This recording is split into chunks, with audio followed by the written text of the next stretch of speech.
Prehajamo na predstavitev poslanskih vprašanj. Na prva 4 vprašanja bo odgovarjal predsednik vlade, dr. Miro Cerar. Poslanska vprašanja mu bomo postavili v naslednjem vrstnem redu in kot prvi dajem besedo magistrici Alenki Bratušek. Izvolite, gospa Bratušek. Hvala, kolegice in kolegi, gospe in gospodje, spoštovani predsednik, podpredsednik. V letih krize so bile slovenske vlade primorane sprejemati ukrepe, ki so omejevale javno porabo. To so bili ukrepi, ki so zajemali praktično celotno populacijo naše družbe, od otrok do upokojencev. Sama verjamem, da ni ministra ali predsednika vlade, ki bi našim državljanom želel slabo. Je pa dejstvo, da si kot predsednik oziroma predsednica vlade odgovoren, da stvari v državi delujejo in zato odgovoren, da sprejemaš ukrepe, ki so potrebni, tudi če jih ljudje ne podpirajo. In to zato, ker veš, da je tisto, kar predlagaš, dobro za ljudi in državo. Tako bi vsaj moralo biti. Leta 2014, ko ste, gospod Cerar, prevzeli vodenje vlade, je bilo krize konec. Država je beležila gospodarsko rast in to najvišjo v zadnjih 10 letih, 3,1%. Danes, 4. zaporedno leto gospodarske rasti, se še vedno pogovarjamo o kriznih ukrepih. Zakaj? So res še potrebni? Ali so potrebni samo zato, ker ne naredite tistih najbolj potrebnih strukturnih sprememb, ki ste jih obljubljali? Danes se bom dotaknila upokojencev. Kaj je pravzaprav razlog, da se pri upokojencih še vedno varčuje? Strinjam se s tistimi, ki pravijo, da so pokojnine v Sloveniji prenizke. Vendar je na drugi strani treba biti pošten in povedati, da pokojnina ne more biti visoka, če ima človek nizko plačo, če celo življenje dela za minimalno plačo 600 evrov. In to je tema, o kateri bi se v Sloveniji morali več pogovarjati. Kaj je potrebno v naši državi spremeniti, da bomo odpirali visoko produktivna delovna mesta s čim višjimi plačami? Zato vas danes ne bom spraševala, kaj ste naredili, da bi bile pokojnine v Sloveniji višje, ampak zakaj upokojenci še vedno ne dobijo tistega minimuma, ki jim ga zagotavlja osnovni pokojninski zakon. To pa pomeni usklajevanje pokojnin in izplačilo regresa, kot ga določa tako imenovani ZPIZ zakon.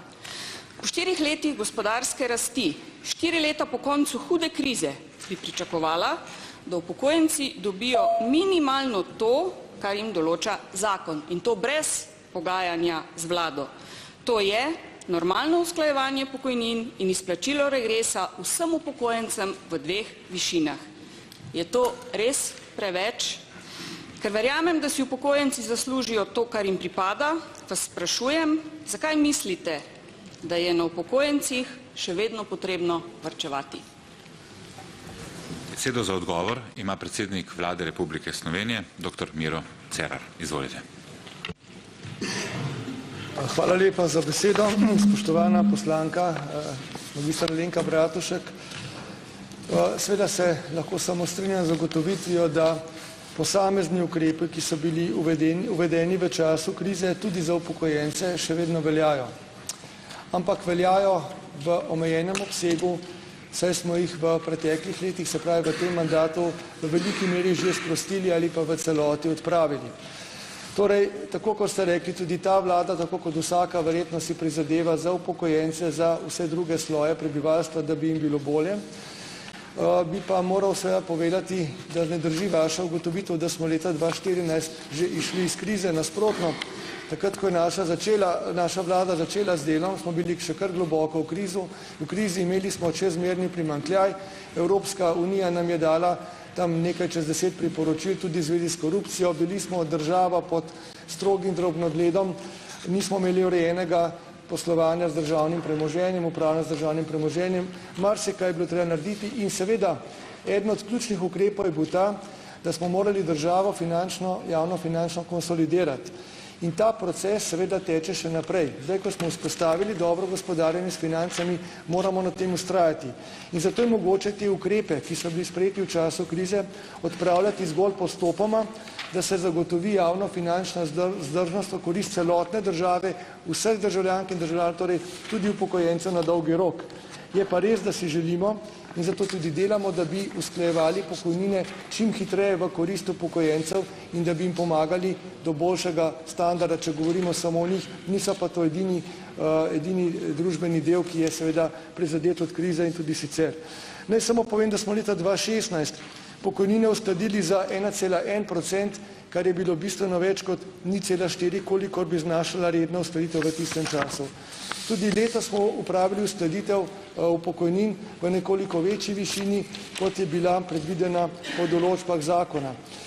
V letošnjem letu bodo vsi upokojenci upravičeni do letnega dodatka, zato smo spremenili zakon in po več letih bo letni dodatek letos ponovno izplačan vsem upokojencem, prihodnje leto pa je predvidena skupna višina letnega dodatka že na ravni pred uveljavitvijo tega kriznega zakona, torej ZUJF-a, in v ta namen smo letos zagotovili dodatnih 21 milijonov evrov v primerjavi z letom 2016. Se pravi, delamo tu korake naprej tudi za upokojence in kot vidite, jih bomo delali tudi naprej, kot sem povedal prej.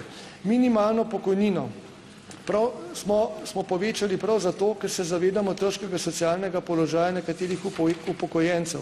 In z novelo zakona, ki smo jo tudi sprejeli, se bo starostnim in invalidskim upokojencem s polno delovno dobo zagotovilo višje pokojnine, kot jim pripadajo v skladu z veljavno zakonodajo. In kot veste, bodo po novem prejemali pokojnine v višini 500 evrov in taka najnižja pokojnina se bo zagotavljala skupaj 45.291 upravičencem, za kar smo zagotovili za letošnje leto in za prihodnje leto še dodatnih 20 milijonov evrov skupno. Torej, to so naši napori, situacija je bila težka, gremo v boljšo, vendar se z vami seveda strinjam. Treba je narediti še več in treba je narediti to tako, da bomo ohranili javno finančno vzdržnost.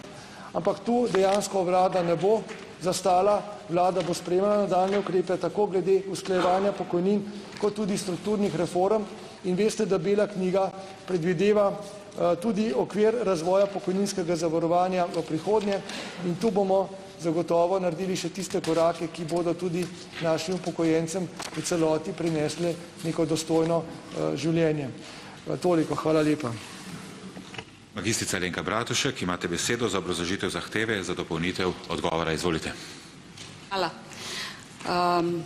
V zavezništvu smo že 23. decembra lani vložili zakon, ki bi vse to, se pravi redno usklajevanje pokojnin in polno izplačilo regresa, zagotovil že z letošnjim letom, pa smo na žalost bili konec januarja zavrnjeni. Samo dve stranki v državnem zboru sta bili proti. Vaša SMC in kolegice in kolegi iz Desusa. Bom vesela vašega odgovora, če takšno odločitev vaše stranke podpirate in tudi zakaj. Vsekakor pa bi si želela v drugem poskusu podporo tudi vaše stranke. Zakon smo namreč vložili še enkrat 24. februarja, še več.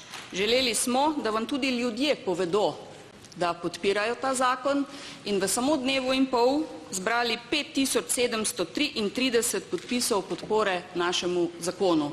Upam, da je to za kolegice in kolege v tem državnem zboru dovolj, da bomo v drugem poskusu uspeli in že letos zagotovili to, kar sicer obljubljate za naslednje leto. Ampak, spoštovani predsednik, ne fiskalni okvir in ne konsolidacija javnih financ nista in ne moreta biti razlog, da ukinitev teh ukrepov napovedujete šele za naslednje leto. Edini razlog je lahko ta, da je naslednje leto leto, ko bodo volivci povedali, kako so zadovoljni z vašim delom. Ampak to ni prav. Upokojenci niso in ne smejo biti nobena tržna niša, s katero lahko katerakoli stranka manipulira. In če vam je res kaj do upokojencev, boste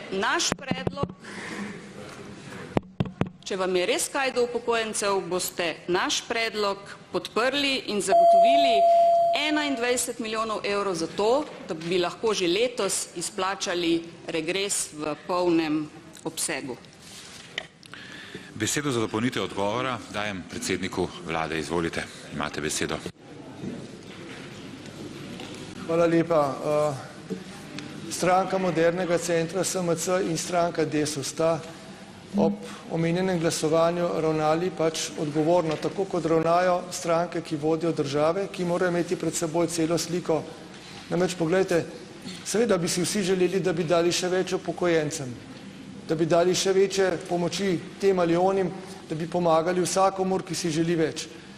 Ampak vaš predlog je šel preko meja realnih možnosti. To bi porušilo javno finančno sliko in spet bi postali slab gospodar z javnimi financami. In to, kar bi naredili v tem momentu, bi porušilo seveda sistem, nekomu bi morali vzeti, ker ne bi bilo dovolj, in potem bi imeli spet s časoma primanjkljaj in vse tisto, kar smo imeli prej. In tega kot predsednik vlade žal res ne bom dovolil in bom to tudi zelo jasno povedal. V tem ni nič predvolilnega, od volitev je še daleč. Enostavno gre za to, da moramo javno finančno dobro gospodariti s premoženjem, seveda zato pa delamo postopne korake na bolje. Ne pa tako kot nekateri, ki zdrvijo, potem pa padejo v prepad. Mi delamo mirno, premišljeno, gremo mirno in stabilno naprej. In to bo naša politika. Zavedamo se, da ni enostavno, ker moramo biti potrpežljivi, ampak samo tako bomo na dolgi rok uspešna družba. In zagotavljam, da bomo usklajevali pokojnine tudi naprej, jih bomo poviševali v korist upokojencem, ampak tako ponavljam, da bo država še vedno dober gospodar s državnim premoženjem v korist vseh državljanov, seveda tudi upokojencev. Hvala lepa. Hvala lepa. Magistrica Alenka Bratušek, imate besedo, da podate predlog, da se na naslednji seji opravi razpravi o odgovoru. Izvolite. Tako, jaz predlagam, da se na naslednji seji pogovorimo o tem, o čemer danes sprašujem predsednika vlade. Za vas, spoštovani predsednik, pa upam, da ne verjamete, da 21 milijonov, kolikor bi bilo treba zagotoviti, da že letos izplačamo polni regres, lahko onemogoči konsolidacijo javnih financ. 21 milijonov evrov. Z enim zamahom ste javnim uslužbencem podarili 100 milijonov. Z drugim zamahom ste zdravnikom podarili 36 milijonov. In danes je problem 21 milijonov za upokojence. To je neodgovorno. In 4 leta gospodarske rasti, zaporedne gospodarske rasti, bi moralo biti dovolj, da se protikrizni ukrepi končajo ali pa krizni ukrepi, ki so bili uvedeni začasno, za čas krize. 4 leta gospodarske aktivnosti. Ko ste prevzeli vodenje vlade, je naša država beležila 3,1% gospodarsko rast. Če je to za vas kriza, potem je kriza še danes, ker do danes te gospodarske aktivnosti nažalost Slovenija ni presegla. In spoštovane kolegice in kolegi, jaz vas pozivam, da prvič se o tem pogovorimo in drugič, da podprete predlog, ki je na mizi in že letos nehamo varčevati na upokojencih in tudi na ostalih kategorijah Slovenk in Slovencev. Hvala lepa. O vašem predlogu bo Državni zbor odločil jutri v okviru glasovanj. Drugo poslansko vprašanje bo predsedniku vlade postavil magister Branko Grims. Izvolite. Spoštovani, vsem prav lep pozdrav.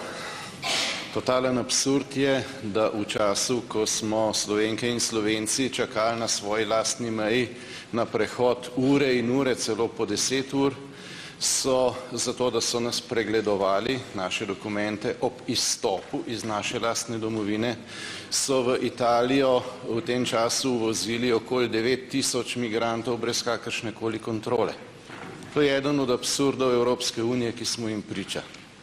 Kako je to mogoče? Zaradi tega, ker si je en del politike vzel pravico, da je izjavil, da pravni red Evropske unije zanj ne velja.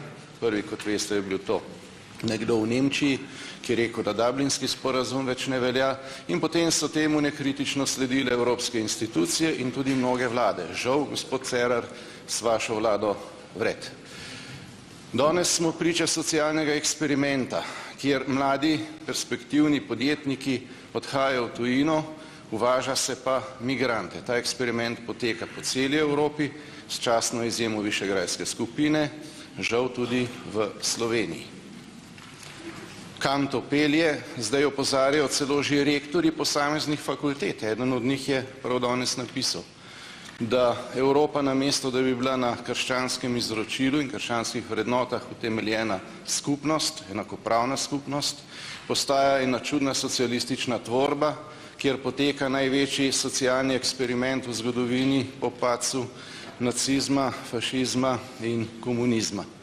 Ko se menjajo cele narode, cela volilna telesa. Utvara je, da se je migrantski tok ustavil. Seveda se je zdaj upočasnil, ker so volitve v Franciji, ker so volitve v Nemčiji in vse se bo delalo, da se ta čas premosti, to da v pričakovani zmagi levičarjev, tudi Macron je mimogrede levičar, v obeh teh dveh državah se lahko predstavljamo, kaj bo sledilo. Zato je zdaj čas za to, da se Slovenija pripravi. Veste, da edini pozitiven ukrep v zadnjem času je bil ti zakon, ki smo ga vam mi pomagali sprejeti, zato ker vaša koalicija tega ni bila sposobna. Žal tudi ta zakon po zaslugi neke gospe, ki naj bi ščitila človekove pravice vsem slovenskim državljankam in državljanom, zdaj odhaja na ustavno sodišče, kjer je vprašanje, kaj bo, ker so tudi nekateri iz koalicije že ob sprejemanju rekli, da to itak bo samo za PR in da bo končalo na ustavnem sodišču. Zanimivo, ne?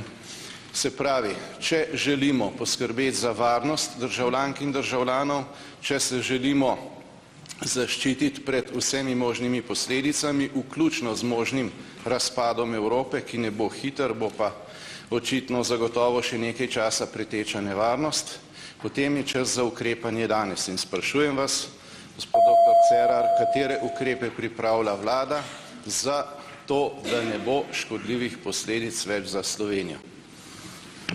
Besedo za odgovor dajem predsedniku vlade Republike Slovenije. Izvolite, imate besedo.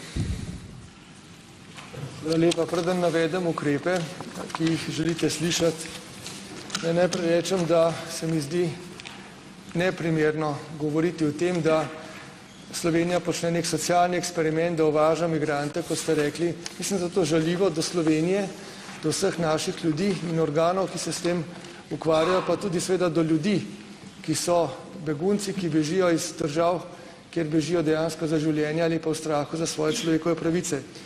V Sloveniji je morda nekaj 100 migrantov oziroma beguncev, ki jim nudimo zaščito. Mislim, da Slovenija to ne samo zmore, ampak mora še naprej početi. Te vaše prebujanje strahov v ljudeh je zelo škodljivo, ker operirate z nerealnimi dejstvi, kajti mi se zelo dobro zavedamo, da bomo sposobni sprejeti določeno število beguncev le do tiste mere, dokolikor smo jim zmožni nuditi neko integracijo, da otroke šolamo, da damo ljudem delo in tako naprej. Tukaj v tem obsegu, ko lahko te ljudi integriramo uspešno v družbo in imamo nekaj zelo dobrih primerov v Sloveniji, ki potekajo, je to seveda smiselno in Slovenija mora ostati humanitarna družba v tem pogledu. Zanesljivo pa bomo še vedno zavračali ilegalne migracije, vse tiste, ki pomenijo tudi varnostna tveganja. In zato naj navedem, katere ukrepe imamo pripravljene. Na zeleni meji naša policija na prehodih z Republiko Hrvaško še vedno izvaja poostren nadzor. Pri tem policiji še vedno pomagajo pripadniki Slovenske vojske, povečali pa smo tudi rezervno sestavo policije. Še vedno imamo postavljene na določenih delih mejah začasne tehnične ovire, ki služijo nadzoru oziroma usmerjanju nad prehajanjem državne meje. V pripravljenosti ostajajo nekateri sprejemno-registracijski centri, na primer v Lendavi in Šentilju, ki bi bili po potrebi aktivirani ob državni meji z Republiko Hrvaško. Pripravljeni smo tudi na večji prihod prosilcev za mednarodno zaščito. To imamo vse opredeljeno v načrtih in seveda smo na to pripravljeni tudi celovito organizacijsko. Izvajanje tega načrta spremlja ožja operativna skupina v okviru Ministrstva za notranje zadeve. Tudi Ministrstvo za zdravje je zadolženo, da bo v primeru potreb zagotavljalo nujno medicinsko pomoč migrantom, kolikor bi do take potrebe prišlo. In nedavno, kot veste, smo ustanovili vladni urad za oskrbo in integracijo migrantov. Njegova osrednja naloga bo skrb za oskrbo migrantov, njihovo integracijo in nastanitev in tako naprej, skratka vse tisto, kar sem prej povedal.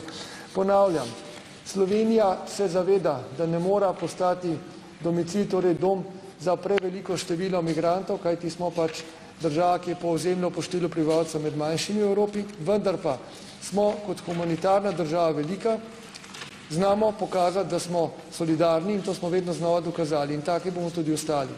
Nekaj 100 migrantov, tudi nekaj več od tega smo sposobni ne samo sprejeti in oskrbeti, pač pa tudi dejavno in koristno vključiti v našo družbo, da bomo imeli na koncu vsi dober občutek in vsi ohranili človeško dostojanstvo.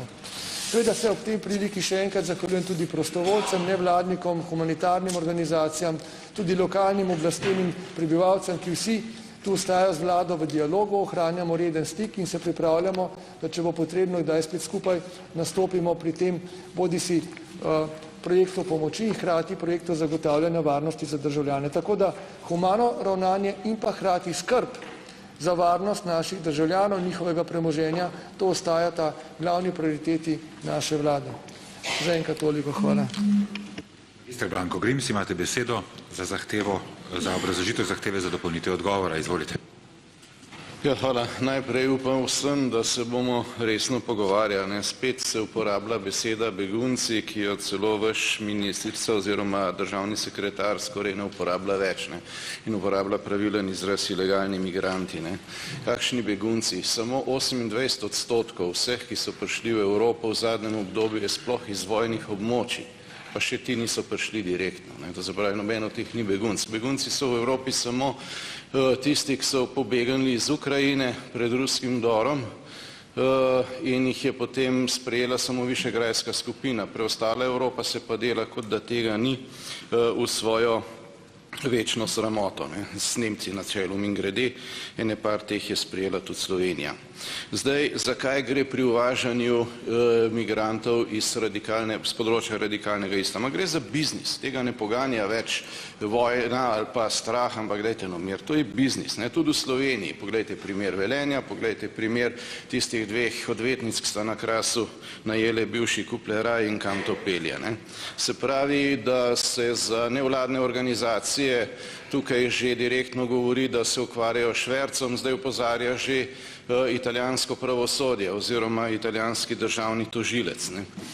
In še hujc, če pogledamo to, da se je en del pravnega reda kar suspendiralo, ne, je to zavestno kršenje zakona. Zavestno kršenje zakona je pa značilnost kriminalnih združb in v tem oziru z vsem dolžnim spoštovanjem, ampak en del evropskih institucij in tiste vlade, ki so pri tem pomagale, delujejo kot največja kriminalna združba v zgodovini. In to zato, da so šverc uvažale ilegalne migrante. Tudi v Sloveniji, kakšne 500 000 jih je šlo čez, ne, in to se zna še ponoviti. Zagotovo se pa zdaj uvaža tiste v okviru kvot in verjemite, da bo Italija prišla in bo zahtevala povečanje teh kvot, ker stalno uvaža v Evropo, pa kdo drug tudi. Ne. Se pravi, zaradi tega je potrebno te ukrepe zdaj sprejemati in zaradi tega je treba s to norostjo nehati. Uvažanje migrantov s področja radikalnega islama vodi v konec evropske civilizacije, kot jo poznamo. Besedo za dopolnitev odgovora dajem predsedniku vlade, dr. Miru Cerarju. Zelo na kratko, samo eno stvar bi rad pojasnil. Nisem po nemarnem razlikoval med besedo begunci in migranti, uporabljal sem obe. Videli boste, da sem jo uporabil v pravilnem kontekstu.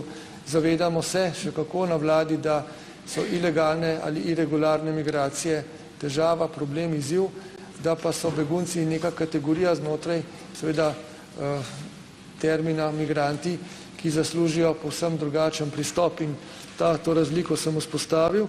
Zavedamo se tudi nekaterih negativnih pojavov, da tudi določene organizacije, skupine ljudi pomagajo včasih pri prehajanju ilegalnim migracijam in tega se zaveda seveda tudi policija in drugi pristojni organi, na tem se seveda dela koordinirano z drugimi državami, da bi se to preprečilo, ampak še vedno večina teh organizacij, predvsem nevladnih, humanitarnih, prostovoljnih in ljudi, ki delajo za njih, delajo dobra dela, tako da mislim, da moramo z njimi še naprej tako v Sloveniji kot širše sodelovati in vzpostavljati to ravnovesje, da seveda ostajamo do neke mere odprti za pomoč ljudem, da pa ne gremo tako daleč, da bi s tem ogrozili varnost državljank in državljanov in nenazadnje tudi teh ljudi samih, če bi jih pripustili v ilegalni, bi rekel, v ilegalne vajo v preveliki števili v našo državo. Tako da vztrajamo na tej politiki in bomo še naprej zagotavljali tako varnost kot humanitarnost. Hvala.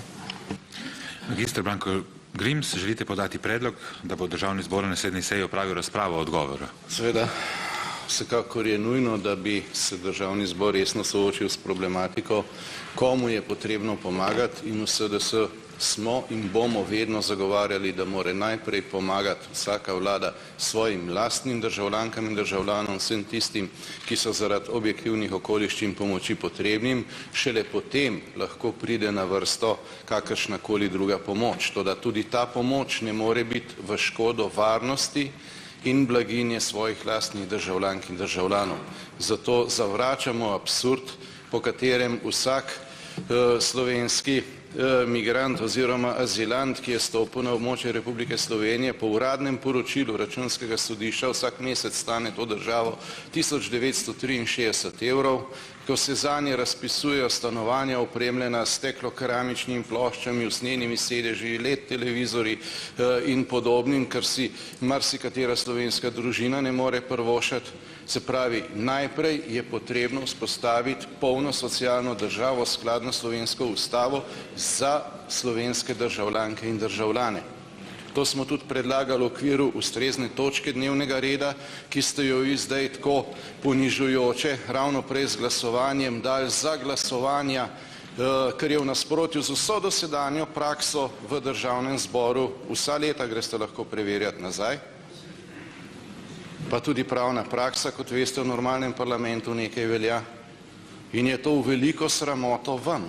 Kajti sami dobro veste, da so stvari, o katerih danes govorimo, tiste, na katerih bo Evropa stala ali pa padla. Brexit se je že zgodil. Brexita nikoli ne bi bilo, če ne bi bilo navala migrantov z področja islamskega sveta v Evropo. Da je ta Brexit tudi za Angleže prepozno, naj vam pove, da so imeli zdajle 2000 napadov s kislino, česar brez uvoza ilegalcev z področja radikalnega islama Evropa prej sploh ni poznala. Tega nikoli ni bilo. S tem se je to pojavilo. To so stvari, ki so tako daleč od našega načina razmišljanja, da zahtevajo posebno, resno obravnavo in seveda skrajno resno in odločno obravnavo strani katerekoli vlade. Gre za temeljno vprašanje varnosti državljank in državljanov. Varnosti kot vrednote, brez katere vse druge vrednote postanejo pravzaprav manj pomembne. Gre za vprašanje obstoja Evropske unije kot skupnosti, gre za vprašanje obstoja nacionalnih držav, Slovenijo na čelu, za nas je Slovenija najpomembnejša, in seveda gre za vprašanje obstoja civilizacije, utemeljene na krščanskem izročilu, na krščanskih vrednotah, na vrednotah prosvetljenstva, na vrednotah obče človeštva, vsega tistega, kar smo imeli za samoumevno še pred nekaj leti. Zdaj se pa vse to postavlja pod vprašaj. In nobena tema od te ni pomembnejša, kajti varnost. O vašem predlogu bo državni zbor odločal jutri v okviru glasovanj. Prehajamo na tretje poslansko vprašanje predsedniku vlade, in sicer gospod Miha Kordiš bo postavil poslansko vprašanje. Izvolite. Hvala za besedo, predsedujoči. Predsednik vlade, vprašanje, ki sem vam ga napovedal, je vprašanje o eni izmed temeljnih politik vaše vlade, to je o politiki grajenja zidov. Najprej me zanimajo postopki uvajanja nove uredbe o nadzoru nad šengensko mejo.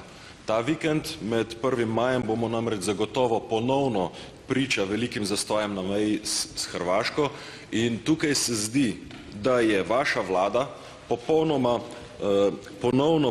nepripravljeno pričakala dogodke, ki jih je bilo sicer moč brez pretirane domišljije pričakovati. Predstavniki vaše vlade so potem, ko so ugotovili, kakšen kaos je povzročil poostren nadzor na meji, javno večkrat izpostavili, da je Slovenija tekom postopka izrazila številne pomisleke. Zdaj, če ne bi poznal dela vlade modernega centra v zadnjih 2 letih in pol, bi vas bilo smiselno vprašati, zakaj je Slovenija glasovala za uredbo, če je pa imela številne pomisleke. Ampak se bojim, da ta odgovor še predobro poznan. Zato, ker smo varuhi Schengena, zato, ker so kolone na meji nekako nujne za našo varnost in seveda za varnost celotne Evropske unije. Če je temu tako, In če so ti ukrepi tako zelo nujni, kako to, da jih boste, kot kaže, suspendirali vsakič, ko bo zaradi turizma prišlo do večjega navala? Ali bojo ti ukrepi nujni samo toliko časa, dokler se vam to PR-ovsko splača? V Združeni levici smo prepričani, da je uredba v vprašanju škodljiva in nepotrebna in da zanjo ni prav nobenega dobrega razloga. In zato vas sprašujem, bo Slovenija ukrepala, da se ta škodljiva in nepotrebna uredba prekliče? Če ja, kako? Zastoji na meji pa so samo zadnja v seriji tehničnih ovir, ki jih je vpeljala ta vlada. Izmikanje, sprenevedanje, tajenje je sestavni del drugega ukrepa poostrenih nadzorov na meji.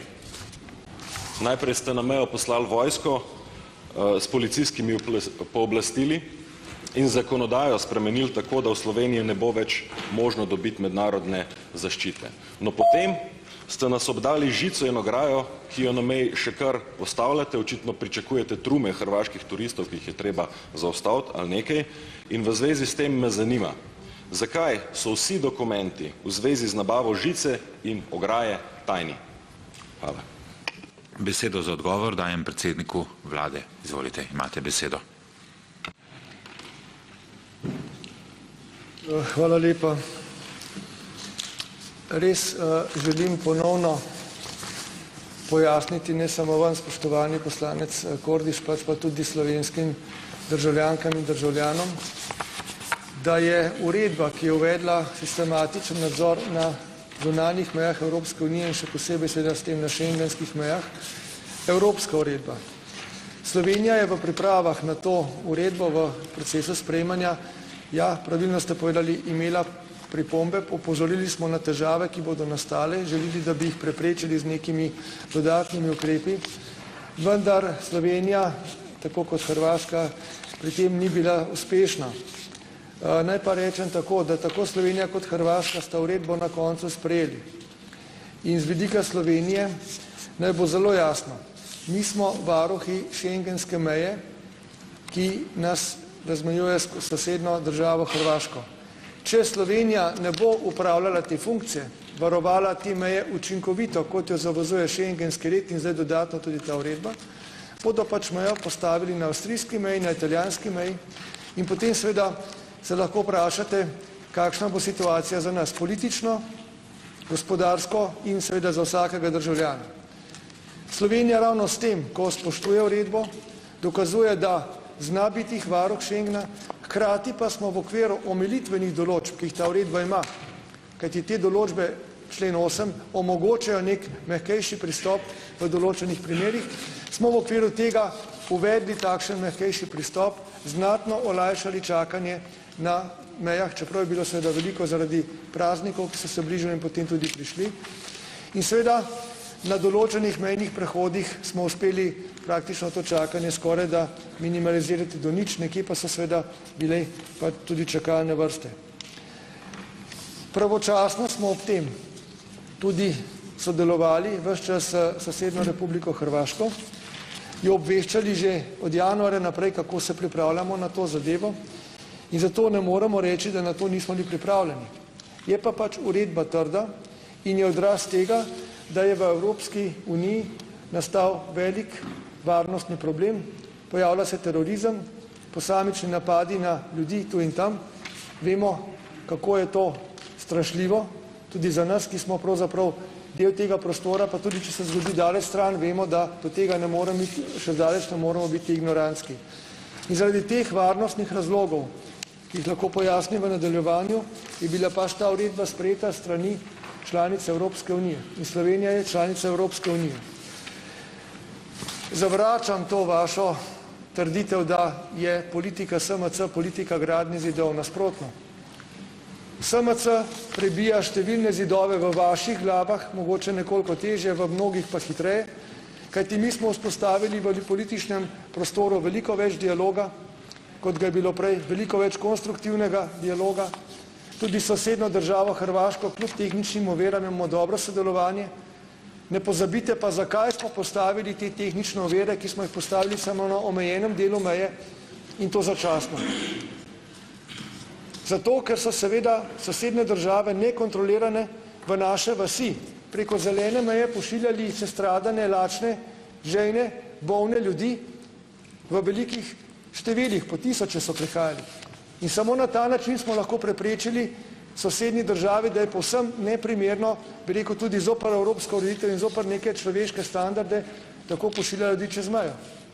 To ni gradnja zidov, to je bil samo usmerjevalni manever, da smo lahko ljudi normalno spremali na vstopnih točkah, jih normalno evidentirali, obravnavali jim, humanitarno pomagali s hrano, zdravstveno oskrbo in nastanitvijo. In zato se mi zdi to, pri čemer so sodelovali številni prostovoljci, policija, vojska, lokalne oblasti, humanitarne organizacije, daleč od tega, čemur vi rečete postavljanje zidov, ampak neka zelo dobra akcija sodelovanja, da smo lahko pomagali ljudem v stiski in hkrati, kar je zelo pomembno, zavarovali naše ljudi, njihovo premoženje in tudi kaj drugega.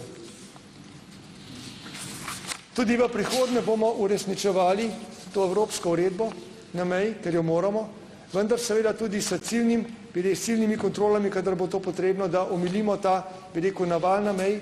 Poskrbeli bomo tudi za vse druge možne pristope, da bo ta čakalni čas čim krajši. Seveda pa smo v neki situaciji, cela Evropa, ki jo moramo upoštevati. In glede tiste dokumentacije pa seveda obstajajo predpisi, po katerih je vlada ravnala, jih spoštovala, kolikor sem obveščen, je vse potekalo v skladu s predpisi in ta, bi rekel, nabava teh materialov je pač potekala v skladu s tem. Gospod Miha Kordiš, imate besedo za obrazložitev zahteve za dopolnitev odgovora. Izvolite. Hvala za besedo, predsedujoči. V Združeni levici ne moremo pristati na novo realnost, ki jo kot samoumevno poskuša predstaviti predsednik vlade. Ograja ni stvar zgodovinske nujnosti in namesto, da jo krepimo, bi jo morali podreti. V imenu varnosti pri tej vladi postaja ta varnost nenasitna zver. Požira svobodo, požira človekove pravice. Očitno požira tudi našo medsosedsko politiko, ki je po novem rimana medsosedska politika, turist na Hrvaško je terorist. In zato morajo naši ljudje na mejah čakati po 5 in še več ur. V svojem odgovoru je predsednik vlade veliko govoril o gradnji zidov in zakaj je to nekako ok. Bolj malo je pa povedal o tem, zakaj so vsi dokumenti v zvezi z nabavo žice in ograje tajni. Kot poroča Dnevnik, imamo tukaj zelo jasne sume nezakonitosti, celo korupcije in pripravljeni so bili očitno dokumenti o naročilih še pred sklepi vlade in vlada tukaj velike vsote odliva javnega denarja seveda skriva. Tovariš Mesec je že na vas naslovil pobudo za umik tajnosti in me zanima, kako se boste tukaj opredelili. A lahko prosim te posle vaše vlade pred slovensko javnostjo objasnite. Naprej me pa zanima, ponovno postavljam vprašanje, kako boste ukrepali proti uredbi vprašanju oziroma boste od nje odstopili, ker zaenkrat je bilo slišati bolj kot ne samo to, da jo zagovarjate, ne glede na to, kakšne nevšečnosti turističnim kolonam to povzroča in kakšnih nevšečnosti se lahko nadejamo v prihajajočih prvomajskih praznikih. Hvala za odgovor. Besedo za dopolnitev odgovora dajem predsedniku vlade. Izvolite. Vaše trditve, gospod poslanec, so tako absurdne, da pravzaprav ne bi zaslužili odgovor, ampak bom odgovoril zato, ker si bodo morda ljudje mislili, da imate celo prav, če ne bom odgovoril. Zato bom ponovil. Vaša trditev, da varnost, za katero se zavzema ta vlada, požira, ste rekli, svobodo in človekove pravice, je povsem absurdna, to je neresnično. Človekove pravice so v Sloveniji spoštovane v zelo visoki meri, kar nam priznava Svet Evrope, kar nam priznava mednarodne institucije, kar lahko vprašate našega ombudsmana, v poročilih redno priznava, seveda imamo težave, tu in tam jih popravljamo, se z njimi soočamo, ampak tako dramatizirati in strašiti ljudi in jih skušati indoktrinirati z nekim strahom, z nekim občutkom, da živijo v neki totalitarni državi, je pa resnično, bi rekel, nekorektno in zelo škodljivo za Slovenijo. Tako kot je škodljivo to, kar pravite, da naj odstopimo od uredbe, ki uvršča Slovenijo v najbolj integrirani del Evrope. Saj to je stališče, ki ste ga sprejeli v Državnem zboru.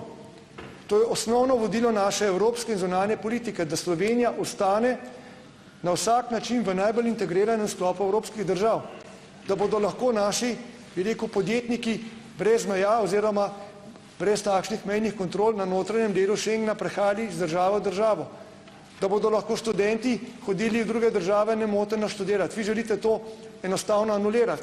Kaj želite, Slovenijo ponovno na Balkan ali kam? Na to ne bom pristal in zato se mi zdi to vaše zavajajoče razpravljanje zelo škodljivo in zato sem sploh na odgovoril in bom odgovarjal in pričakujem, da bodo tudi poslanci na to odgovarjali, da ne bodo ljudje pod vtisom nečesa, kar nikakor v ničemer ne drži. Miha Kordiš, želite podati predlog, da Državni zbor na naslednji seji opravi razpravo o odgovoru?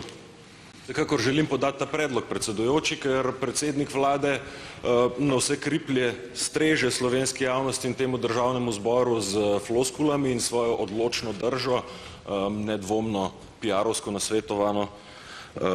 Hkrati se pa izogiba silno odgovoru na vprašanje, zakaj so vsi dokumenti v zvezi z nabavo žice in ograje tajni.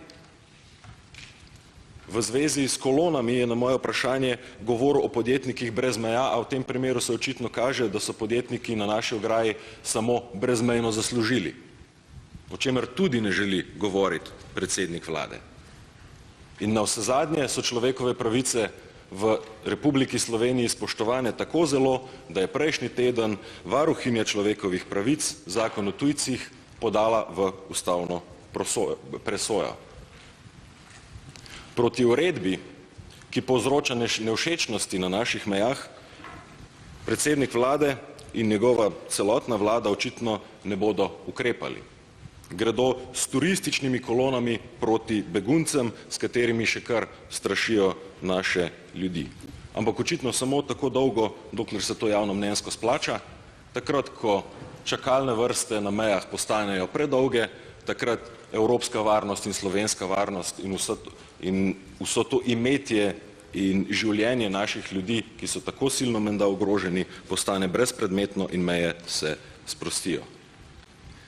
Sumi umazanih poslov žico tudi v finančnem smislu ostajajo brez odgovora, spravlja se predsednik vlade na turistične migrante na Hrvaško, preprosto zato očitno, ker tistih vojnih iz druge strani ni.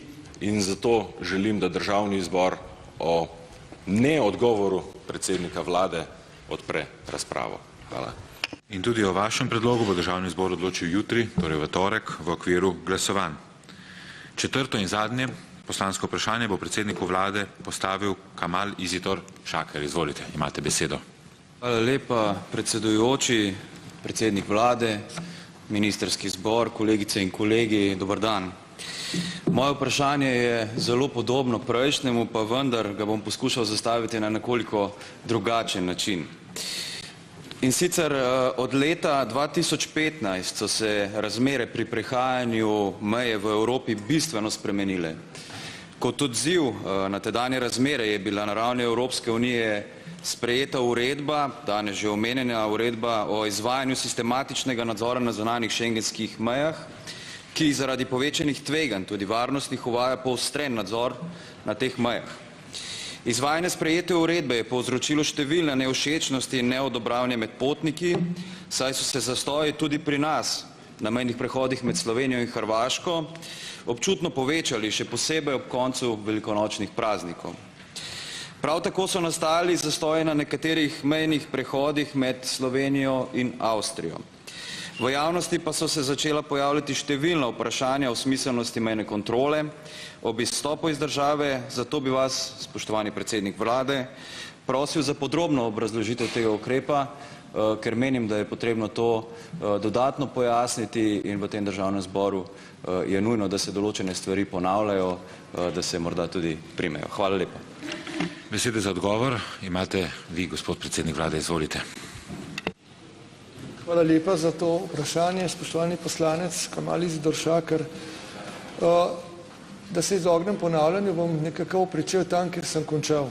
Torej, ta uredba, ki jo Slovenija spoštuje, čeprav je imela pripombe ob njenem sprejemanju, ker se je zavedala, da bodo problemi glede prehoda na meji v kolonah, pa vendar ta uredba je uredba Evropske unije, ki jo moramo spoštovati in jo tudi bomo spoštovali še naprej. Seveda ob uporabi omilitvenih ukrepov, ki jih omogoča sama uredba, da nimamo ciljni nadzor na meji, da določene skupine, ko se pojavijo večje kolone ali zastoji, in seveda so še tudi drugi ukrepi. Za uredbo predvsem zaostrujemo nadzor na meji v imenu varnosti in zaščite pred potencialnimi teroristi. Potem naj povem, da poleg tega varnostnega tveganja, torej terorizma, so še druga, to je trgovina z orožjem, to je trgovina z drogami, to so nedovoljene migracije, ki tudi pripeljajo do določenih varnostnih tveganj, ki niso nujno teroristične in tako naprej. Poleg tega prehod zunanje šengenske meje omogoča prehod tudi tistim državljanom Evropske unije, ki jih iščejo organi pregona Evropske unije. Zato se moramo zavedati, da je ta kontrola na prehodu namenjena tudi temu, da se nadzira tudi izhod iz Evropske unije takšnim državljanom.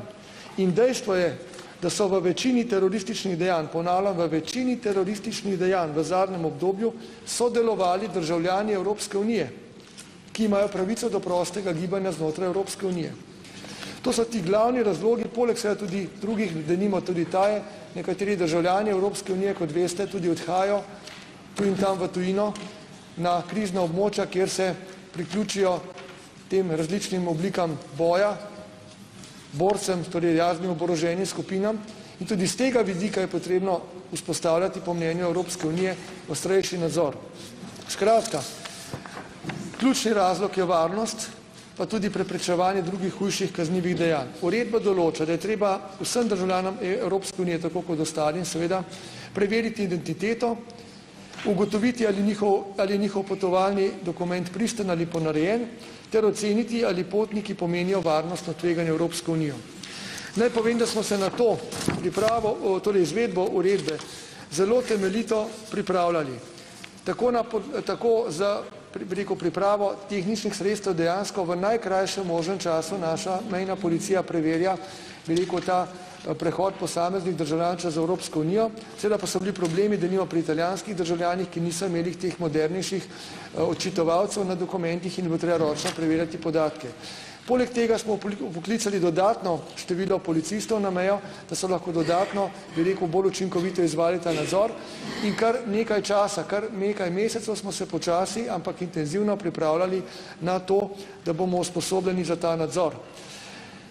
Kot sem rekel, strateški interes Slovenije je, da ostanemo znotraj šengenskega območja.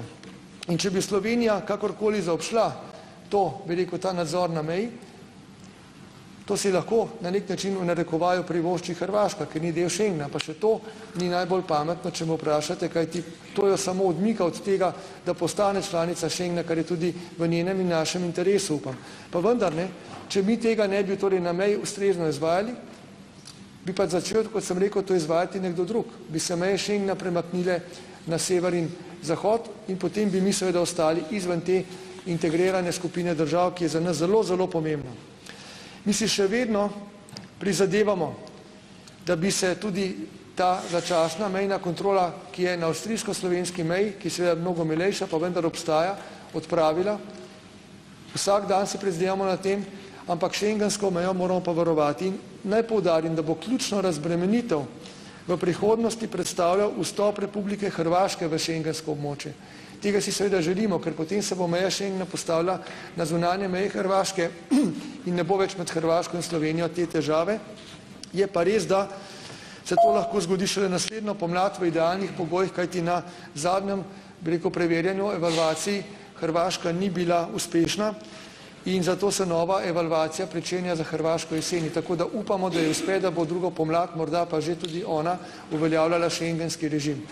Skratka, v Evropi, v svetu so zadeve resne. Slovenija se obnaša tako kot se, torej kot odgovorna, resna članica Evropske unije in zato bomo z uporabo vseh možnih omilitvenih ukrepov še naprej izvajali to šengensko uredbo, si pa prizadevali na ravni institucije Evropske unije in tudi na meddržavni ravni znotraj nje, da bomo uveljavljali politiko, ki bo s časoma lahko opustila take ukrepe, ko bodo za to pogoji izpolnjeni. Hvala lepa. Gospod Kamal Izidor Šaker, imate besedo za obrazložitev zahteve za dopolnitev odgovora. Izvolite. Hvala lepa, podpredsednik. Najlepša hvala, spoštovani predsednik, za odgovor in obrazložitev. V nadaljevanju bi se morda osredotočil na ta del, ki je povezan s potniki, in sicer me zanima, ali je Slovenija do sedaj izvedla vse aktivnosti, tako za potnike z vidika spoštovanja postopkov na najprimernejši način prehoda meja, kot tudi ustrezno pravno zaščito šengenske meje na slovensko-hrvaški meji, in pa še, kaj bi pomenilo, če Slovenija te uredbe ne bi izvajala. Najlepša hvala. Gospod predsednik vlade, izvolite, imate besedo za odgovor. Če uredbe ne bi izvajala, na to sem seveda že odgovoril, pa bom ponovil, potem seveda bi bila prepoznana kot država, ki ni sposobna vzdrževati, spoštovati šengenskega režima.